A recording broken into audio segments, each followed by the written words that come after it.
সুন্নতে ইলাহি, ইন্নাল্লাহা ওয়া মালাইকাতাহু ইউসাল্লুনা আলান নবী, নিশ্চয় আল্লাহ এবং তার ফেরেশতারা ইউসাল্লুনা দরুদ পড়ে, আলান নবী নবীর উপর। তো নিশ্চয় আল্লাহ এবং ফেরেশতারা নবীর উপর দরুদ পড়েন, তাইলে নবীর উপর দরুদ পড়া এটা আল্লাহর সুন্নত হয়ে গেছে, আল্লাহ সুন্নত হয়ে গেছে। আপনি দরুদ সালামকে এত নিচের মনে করলেন। আমি একটা প্রশ্ন আপনাকে রেখে যাব, উত্তর আমি দেব না, এটার উত্তর আপনারা গবেষণা করে বের করবেন। আমি কাজ যেটা করি সেটা উত্তম না আল্লাহ যেটা করে সেটা উত্তম? আল্লাহ যেটা করে। আমি পড়ি নামাজ, আল্লাহ পড়ে দরুদ, এবার উত্তর আপনি খুঁজে বের করেন, এই উত্তর আমি আপনাকে দিতে পারবো না। আপনারা বুঝতে পেরেছেন? আমি পড়ি নামাজ, আল্লাহ পড়েন দরুদ, আপনারা বলতেছেন কাজ যেটা আল্লাহ করে সেই কাজটা বান্দা যেই কাজ করে সেটার চেয়ে উত্তম। বুঝতে পেরেছেন আপনারা? আকলমন্দরা ইশারা বাসত। আমি আপনাদেরকে বলতে চাচ্ছি, তাইলে আমার আল্লাহ বলছেন আল্লাহ দরুদ পড়েন, এরপরে আমার আল্লাহ আবার আমাদেরকে হুকুম দিচ্ছেন সাল্লু ইয়া আইয়ুহাল্লাযীনা আমানু সাল্লু আলাইহি ওয়া সাল্লিমু, তোমরা তার উপর দরুদ এবং সালাম পড়ো যদি মুমিন হয়ে থাকো, যদি মুমিন হয়ে থাকো। এটা আজীব এক আয়াত। আমার আল্লাহ প্রথমে নিজে করেন বলে নিজের সুন্নাত এস্টাবলিশ করেছেন, এরপরে আমাদেরকে হুকুম দিয়েছেন এই ঘটনার কোথাও ঘটে নাই, শুধু এই জায়গায় ঘটেছে। আচ্ছা আচ্ছা, সালাম কেমনে দেব? আজীব বিষয়। ওয়াসাল্লিমু তাসলিমা, ওয়াসাল্লিমু তাসলিমা, সাল্লিমুর মধ্যে আয়াত শেষ করে দিতে পারতেন, কিন্তু না, যথাযথ সম্মানের সাথে যেভাবে হক যতটুকুন সমর্থ তোমার আছে সেই আন্দাজে সসম্মানে নবীর প্রতি সালাম দাও। আমার ভাইরা, সালাত, ইন্নাল্লাহা ওয়া মালাইকাতাহু ইউসাল্লুনা আলান নবী, সাল্লাহ। আপনারা যদি আরবির যেমন ইংরেজির যেমন ডিকশনারি আছে, আরবিরও তেমন ডিকশনারি আছে। ইংরেজির শব্দ সংখ্যা আরবির শব্দ সংখ্যার তুলনায় অনেক সীমিত। ইংরেজির বড় ডিকশনারির নাম অক্সফোর্ড, পৃষ্ঠার সংখ্যা 12 থেকে 1400। আর আরবির বড় যেটা অভিধান, সেটার মধ্যে একটার নাম লেসানুল আরব, শেখ আল্লামা ইমাম ইবনে মনজুরের লেখা। সেটার এক খণ্ডের মধ্যে আমার কাছে যেটা আছে ভলিউম, আমার কাছে যেটা আছে লেসানুল আরব, সেই লিসানুল আরব 14 ভলিউমের। তোর মধ্যে এক ভলিউমের আছে প্রায় 6 থেকে 700 পেজ। আপনারা বুঝতে কি বোঝা যাচ্ছে? এটা বোঝা যাচ্ছে যে ইংরেজির চেয়ে আরবি শব্দের বিস্তৃতি বেশি। আরবি শব্দগুলা এক একটা শব্দ অনেক অর্থের সম্ভাবনা রাখে। সুতরাং কোরআনের তাফসীর, হাদিসের অনুবাদ করতে গেলে আমার মতো লোক এসে পণ্ডিতি না করা উচিত। আমাদের মতো লোকের উচিত আমরা যেন আমাদের মুরব্বী আলেম যারা, তাদের কথার বাইরে না যায়। বাইরে গেলে অ্যাক্সিডেন্ট হবে, বাইরে গেলে অ্যাক্সিডেন্ট হবে। আমাদের লেখাপড়ারও দৌড় কতটুকুন, ব্রেইনেরও দৌড় কতটুকুন, সিজদা, নামাজ, দোয়া, তাসবিহ, তাহলিলেরও দৌড় কতটুকু। সেই কারণে নতুন কথা না বলা উচিত। আমাদের বুজুর্গানে দিন যেটা আমাদেরকে শিখিয়েছেন, আমরা অতটুকুনের মধ্যে সীমাবদ্ধ থাকবো। যেটা আপনাদেরকে বলতে চাচ্ছি, কোরআন এবং হাদিসের ক্ষেত্রে শব্দের অর্থ তোলার ক্ষেত্রে অনেক সাবধানতা অবলম্বন করা উচিত। কারণ এক একটা শব্দ অনেক অনেক অনেক অর্থের সম্ভাবনা রাখে। সেই কারণে আরবি পৃথিবীর অন্যান্য ভাষার তুলনায় অনেক গভীর, অনেক বিস্তৃত, অনেক এক্সটেন্সিভ, অনেক ডিপ। তো আমার আল্লাহ এই সাল্লাহ, এই শব্দের অর্থ লেসানুল আরবের মধ্যে অনেক অর্থের মধ্যে এটাও করা হয়েছে কি, সাল্লাহ মানে তাজিম, আযযামা ইউআযযিমু তাজিম, তাজিম মানে সম্মান। এখন আমি যদি আপনাকে জিজ্ঞেস করি ভাইজান বলেন তো সম্মান কাকে বলে, তা আপনি গু গু করবেন। সেই জন্য অনেক সময় এই বাংলা শব্দ দিয়ে আসল অর্থটা বোঝা যায় না। যেমন মোহাব্বত মানে ভালোবাসা, আমি যদি জিজ্ঞেস করি এখন হুজুর ভালোবাসা মানে কি, আপনি বলবেন হুজুর ভালোবাসা মানে ভালোবাসা আর কি। এই জন্য অনেক ভাষা জানলে একটা সুবিধা আছে, কোন একটা শব্দ এক জায়গায় না বুঝলে সেটা যদি আরেক ভাষাতে নিয়ে যান বুঝে আসে, আরেক ভাষাতে নিয়ে গেলে বুঝে আসে। তাইলে আযযামা ইউআযযিমু তাযীম, সাল্লার এক অর্থ হচ্ছে তাজিম করা। তাজিম মানে সম্মান করা, সম্মান মানে আমি ছোট আপনি বড়, আপনি বড় হিসেবে আপনার বড়ত্বের বহিঃপ্রকাশ করা, আপনার বড়ত্বের বহিঃপ্রকাশ করা, আপনাকে বড় বলে জানা, মানা এবং স্বীকৃতি দেওয়া। তো মাওলা ইন্নাল্লাহা ওয়া মালাইকাতাহু ইউসাল্লুনা আলান নবী, আর দরুদ শরীফের মধ্যে নামাজের মধ্যে আমরা যে দরুদ পড়ি, তো তাইলে সালাতকে সালাত কেন বলা হয়, নামাজকে সালাত কেন বলা হয়? তো কারণ নামাজের মাধ্যমে বান্দা আল্লাহর মহানত্বের বর্ণনা দেয়, আল্লাহর মহানত্বের বহিঃপ্রকাশ ঘটায়। কিভাবে? তুমি চিন্তা করে দেখো, নামাজের শুরু থেকে সিজদা পর্যন্ত বান্দা বরত্বের বর্ণনা দিতে দিতে রুকুতে, অতঃপর বান্দায় যখন সিজদায় চলে যায় তখন মাওলাই করিমের বরত্বের সর্বশেষ বহিঃপ্রকাশ ঘটে। কেন?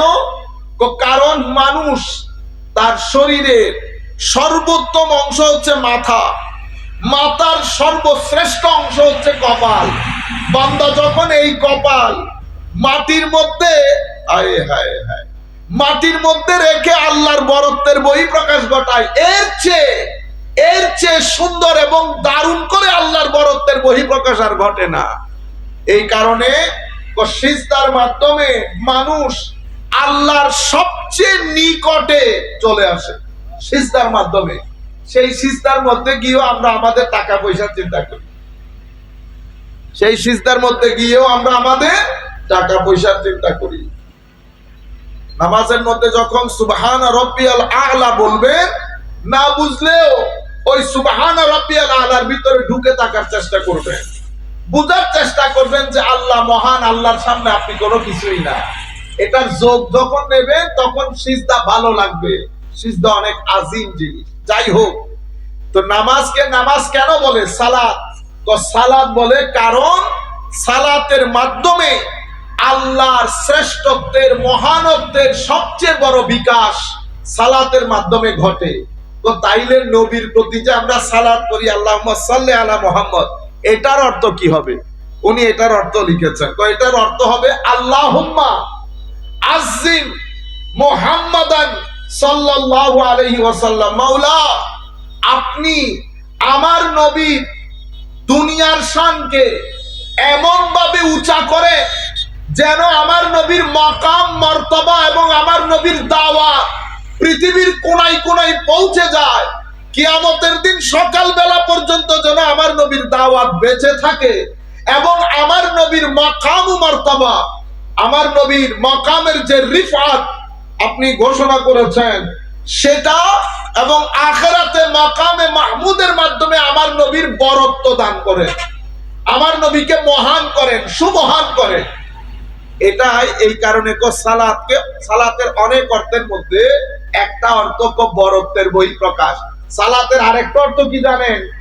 সালাতের আরেকটা অর্থ হচ্ছে আগুনের মধ্যে লোহা রেখে, লোহাকে সোজা করা হয় না গলিয়ে, তো এটাকে সালাত বলে। আরবের মধ্যে প্রচলিত কথা আছে, সাল্লাইতুল উদা আলান নার, আমি লাকড়িকে আগুনে রেখে পুড়িয়েছি। তো পুড়িয়েছি কোথায় আছে? সাল্লাইতু মানে আগুনে পুড়ানো। তাহলে সালাতকে সালাত কেন বলে? তো আগুনে লোহা পুড়ে গলে যেমন লোহা সোজা হয়, ঠিক সেইভাবে সালাতের এশকের আগুনে জ্বলে নফসের মধ্যে যে মরিচিকা সেটা ঝরে গিয়ে নফস সোজা হয়ে যায়। এই জন্য সালাতকে সালাত বলে। এখন আমার নফস যদি সিধা না হয় তাহলে তো সালাতই হইল না। আপনারা বুঝতে পেরেছেন?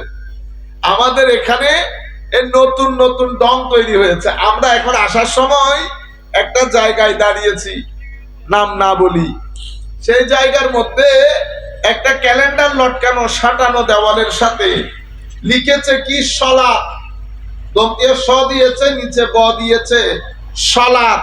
আপনারা বুঝতে পেরেছেন? বেশি স্মার্ট কি হয়ে গেছে, বেশি স্মার্ট। বুঝতে পেরেছেন? কর কান মুসরাইতে পারি না আমরা। মাদ্রাসার মধ্যে হাদিস তাফসীর পড়ানোর লোক নাই, কিছুদিন পরে মাদ্রাসাগুলো বন্ধ হয়ে যাবে। মাদ্রাসার মধ্যে ফাজিল কামিলের ক্লাস হয় না, ছাত্র নাই, পড়ানির লোক নাই, যারে পড়াইতে ঢুকায় সে পৃষ্ঠা খুঁজে পায় না। সেই বাংলাদেশে তাফসীরুল কোরআনেরও অভাব নাই, হাদিসের দরস দেওয়ার লোকেরও অভাব নাই, নতুন নতুন ধর্ম শিখার লোকেরও অভাব নাই। আপনারা বুঝতে পেরেছেন? মাদ্রাসার মধ্যে আপনারা জানেন, বড় বড় মাদ্রাসার মধ্যে কামিলে হাদিস পড়ানোর লোক নাই। তাফসীর বিভাগের মুফাসসির লাগবে 5 জন, আছে কয়জন? একজনও নাই, হাফ। আপনি বলবেন হুজুর হাফ কেমনে? কারণ ওনাকে রাখা হয়েছে কোন রকম ধাক্কা দিয়ে চালানোর জন্য। ইলমে হাদিসের মধ্যে হাদিসের আলেম মুহাদ্দিস লাগবে মিনিমাম 4 জন, সেখানেও হাফ ধাক্কা দিয়ে দিয়ে চালাইতেছে। ফিকহের মধ্যে মানুষ লাগবে 4 জন, সেখানেও হাফ। উনি ফিকহ পাস করেন নাই, তবুও ঢুকাইতে হয়েছে, কারণ পড়ানোর লোক নাই। সেই মাহফিলের মধ্যে গত পরশু দুঃখ লাগে এগুলা দেখলে। আরেক মুফাসসির গেছে, মানে ভাব সাব এমন, কারণ মাহফিলের মধ্যে তো সাধারণ লোক, কোনো আলেম বসে না। যদি আমরা যখন ওয়াজ শুনতেছি, এগুলো আমাদের দেখা ওয়াজ, হুজুর আল্লামা হাশিমি রহমাতুল্লাহ আলাইহি স্টেজের মধ্যে বসা, সমস্ত আলেম উলামা মুহাদ্দিসিন ফুকাহা বসা, হুজুর আল্লামা নবী সাহেব হুজুর ওয়াজ করতেছে। কোন এক জায়গায় সাহাবায়ে কেরামের সংখ্যা 70 জন বলেছেন। হযরত হাশিমি রহমাতুল্লাহ আলাইহির ছাত্র হুজুর উবাইদুল হক নাইমি বলতেছে, উবাইদুল হক, যাকে বলতেছে উবাইদুল হক, তাকে আমরা বলি শেরে মিল্লাত। শেরে মিল্লাত, যার সামনে বড় বড় আলেমদেরকে ওয়াজ করতে ভয় পাইতে দেখেছি, মাইক ছেড়ে দিতে দেখেছি, সেই শেরে মিল্লাতকে হুজুর হাশিমি বলতেছে উবাইদুল হক। 70 না 72 জন ছিল। তখন বলতেছে আমার হুজুর বলতেছে 72 জন। জামানা খতম। এটা এখন আজিব রং তামাশা, না কিতাব, না লেখা, না পড়া। মাহফিলের মধ্যে একজনের ভিডিও আরেকজন দেখে, আবার যার ভিডিও দেখে ওয়াজ করে তার নামও বলে না, তার নামও বলে না। মাহফিলের মধ্যে এমন ভাবে ওয়াজ করবে, আপনার মনে হবে যেন এলম পত্র নিয়ে মাত্র আসমান থেকে নামছে। আজিব জমানা। কিছু তাকরীরের স্টেজ থেকে তো ইচ্ছা করে উঠে চলে যায়, এমন এমন কথাগুলা বলে। আল্লাহ পাক জানে সে কোন ওহী, কোন ইলহামের মাধ্যমে কথাগুলা বলছে। আজিব মাহৌল তৈরি হয়েছে। জমানা ছিল, এটা আমাদের জমানা। আমরা দেখেছি, আমরা যখন ওয়াজ তাকরীর শুনতাম, প্রত্যেক মাদ্রাসার, আজকে কে অমুক মাদ্রাসার মুফতি, অমুক মাদ্রাসার মুহাদ্দিস, যেমনে এলম ঠিক সেভাবে তাকওয়া পরহেজগারি। এখন তো নামাজ দোয়া ঠিক নাই। আমি যে ওয়াজ করতে আসছি, আমার ওযুও থাকে না, আর যারা ওয়াজ শুনতে আসেন তাদের ওযুও নাই, যিনি করেন তার ওযুও নাই। সবাই ওয়াজ জমাইতে আছে। আল্লাহ রাব্বুল আলামিন আমাদেরকে তার হেফাজতের চাদরে আবৃত করুন, আমিন। সেখানে যেটা বলতে চাচ্ছিলাম, সালাত লিখছে, তারপরে একটা এভাবে আলমিরার মধ্যে 2 জায়গায় মক্কা শরীফের ছবি। আমি বললাম এটা আবার কোন ধরনের রোগ? মদিনা শরীফ কই? মদিনা শরীফ নাই, মদিনা শরীফ ধরনের শিরিক হয়ে যাবে। 2টাই মক্কা শরীফের ছবি দেওয়া। যেখানে মদিনা শরীফ বাদ পড়ে গেছে, সেখানে খাজা মঈনুদ্দিন কোন পুকুরের মাছ। আপনারা বুঝতে পেরেছেন? এমন ফিতনার মধ্যে উম্মতের যুবকদেরকে চতুর্দিক থেকে বেষ্টন করা হচ্ছে। আমাদের আহলে সুন্নাহ ওয়াল জামাতের আমরা সাদা সিধা লোক, আমাদের এখানে বাইরের টাকা পয়সা নাই যে এখানে বড় প্রতিষ্ঠান করে প্রেস্টিজিয়াস প্রোগ্রাম করবেন, কোনো কিছু নাই, কোনো কিছু নাই। আর যারা আছি তারা কেউ কারোর সাথে কথা বলি না, কেউ কারোর সাথে কথা বলি না। একজন এই জায়গায় তো আরেকজন এই জায়গায়। যিনি যেই পীরের মুরিদ, উনি ওই পীর বাদে আল্লাহর দুনিয়াতে নবীকেও চোখে দেখেন না, শুধু পীরের কথা বলেন। শানকার ঈদে মিলাদুন নবীর মাহফিলে পীরের শান বর্ণনা করতে করতে ঈদে মিলাদুন নবী খতম। ও ভাই, মাহফিলে যখন আসবো আহলুস সুন্নাহ ওয়াল জামাত, এখানে আমার আল্লাহ নবী ওলিয়া উলিয়াদের কথা বলবো। আমার জিন্দেগিতে 2004 থেকে আমরা বক্তব্য দেওয়া শুরু করেছি, এটা 2000 প্রায় 24-20 বছর হয়ে গেছে, আমাদের জীবনের অর্ধেক জিন্দেগিতে আমরা মোনাজাতে আমাদের পীরের জন্য দোয়া করেছি। আপনারা ভিডিও গুলো বের করতে পারবেন। জিন্দেগিতে আমাদের পীর নাই, আমি আমার পীরের জন্য কোনোদিন মোনাজাতে দোয়া করছি আপনি পাবেন না। কেন? যার যার পীর, এটা আমাদের প্রাইভেট বিষয়, আমি আপনাকে কেন বলতে আসবো? এখন আপনার পীর বড়, আপনি আল্লাহর নবীর নামও ততবার নেন না যতবার পীরের নাম নেন। পরিশেষে কি হয়? আমরা সমস্ত সমালোচনার জবাবও দিতে হয়, পরিস্থিতিও আমাদেরকে ডিল করতে হয়। কারণ আপনি তো আপনার ঘরের মধ্যে বসে আছেন, আমরা তো রাতে দুপুরে কখন এই জায়গায় কখন ওই জায়গায়, প্রশ্নগুলো আমাদেরকে ডিল করতে হয়। আল্লাহ রাব্বুল আলামিন আমাদের হামি ও নাসির হোক। বলতে যেটা চেয়েছি, হুকমে ইলাহি, সুন্নতে ইলাহি, দরুদ এবং সালাম, দরুদ এবং সালাম আমার নবী নিজেও করেছেন, আমার আল্লাহ নিজেও করেছেন, এবং আমাদেরকে করার হুকুমও দিয়েছেন। আচ্ছা, ইন্নাল্লাহা ওয়া মালাইকাতাহু ইউসাল্লুনা আলার রাসূল, ভুল বলেছি? বলে ভুল হয়েছে না? ইউসাল্লুনা আলান নবী, মাওলানা নবী বললেন কেন? রাসূল বললে অসুবিধা হইতো কি? হায় হায় হায়, রাসূল বললে বেটা, আমার নবী রাসূল হয়েছে সেই দিন যেই দিন নবীকে বলেছি প্রচার করো, নবী রাসূল হয়ে গেছে। ইয়া আইয়ুহাল মুজাম্মিল কুম ফাআনজির, ইয়া আইয়ুহাল মুদাসসির কুম ফাআনজির। দাঁড়ান হুজুর, এবার যা কিছু আমি আপনার কাছে অবতীর্ণ করছি এগুলা প্রচার করেন। যখন আমার নবী প্রচার করা শুরু করেছে তখন নবী রাসূল হয়ে গেছে। তাইলে নবী আর রাসূলের মধ্যে ফারাক কি? রাসূল, প্রত্যেক নবী রাসূল হয় না, কিন্তু প্রত্যেক রাসূল নবী হয়। রাসূল কখন হয়? যখন তাকে প্রচার করতে বলা হয়। প্রত্যেক সিলেটি বাংলাদেশি, প্রত্যেক বাংলাদেশি কি সিলেটি? এটা প্রত্যেক রাসূল নবী, কিন্তু প্রত্যেক নবী রাসূল নন। নবী রাসূল কখন হন? যখন রাসূল নবীকে বলা হয় এবার আপনি প্রচার করেন যা কিছু আমি আপনাকে দিয়েছি। নবী যখন প্রচারের কাজে লেগে যান তখন নবী রাসূল হয়ে যান। তো আমার নবীকে এখানে রাসূল বলা হয় নাই, বলা হয়েছে ইন্নাল্লাহা ওয়া মালাইকাতাহু ইউসাল্লুনা আলান নবী। হুজুর নবী কেন বলা হলো? কোন নবী বলা হয়েছে? যদি রাসূল বলা হতো তাইলে তো আমি রাসূল হয়েছি কিছুদিন আগে, তাইলে তো বোঝা যাবে যে আমার আল্লাহ আমার উপর দরুদ পড়তেছে কিছুদিন আগ থেকে। আমার আল্লাহ সেটা বলতে চাচ্ছেন না, আমার আল্লাহ বলতে চাচ্ছেন হাবিব যখন থেকে নবী তখন থেকে দরুদ, যখন থেকে নবী তখন থেকে দরুদ।